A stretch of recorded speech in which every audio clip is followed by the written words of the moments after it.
With regards to our connection as community members, one of the most important aspects of Reconciliation Canada is relationships.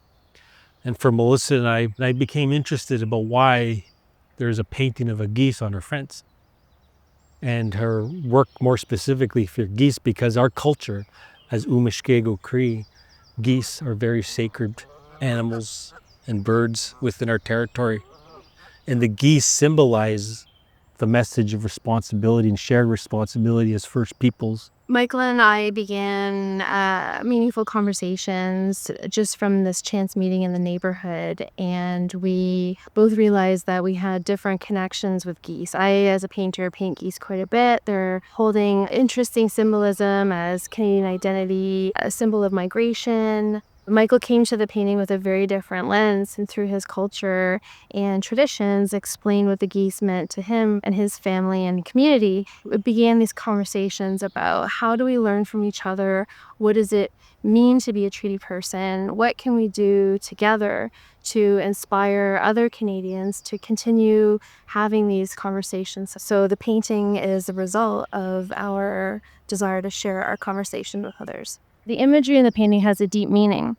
We see 7 geese that represent the 7 generations principle, which is a powerful teaching that encourages us to consider the long-term impact of our actions and our choices.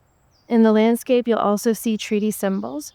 We have teepees and Red River cart, which represent connections to land and history.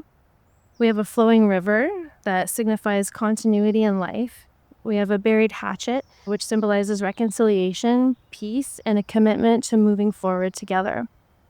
Buffalo are also depicted in the landscape, and they evoke a deep sense of connection to nature and traditional ways of life. And at the center, we see a sunrise, which is an image of shared hope and the potential for new beginnings built on respect and mutual understanding. This isn't just a beautiful work of art. It's a symbol of hope, connection, and a reminder of the work that still lies ahead. It's a call to listen, a call to learn, and most of all, a call to lead. Reconciliation is in response to reconciliation. It focuses on day-to-day interactions. So many Canadians ask themselves, what role do I have within reconciliation? Many attribute it to the Government of Canada and Indigenous peoples as a sole process between past grievances, historical wrongdoings, ongoing injustices. But what reconciliation is for Canadians is to ensure that you promote awareness through historical literacy, and more importantly, acknowledgement of this history, the truth-telling.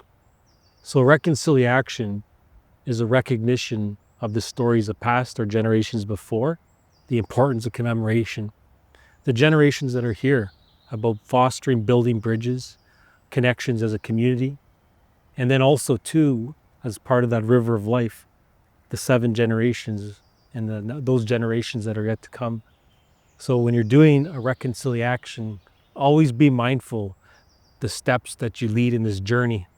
There are those who are here that carried that legacy for us to continue, and then those that are here, but the journey cannot stop there. We are contributing for the next future generations of our country. So that's what a reconciliation is.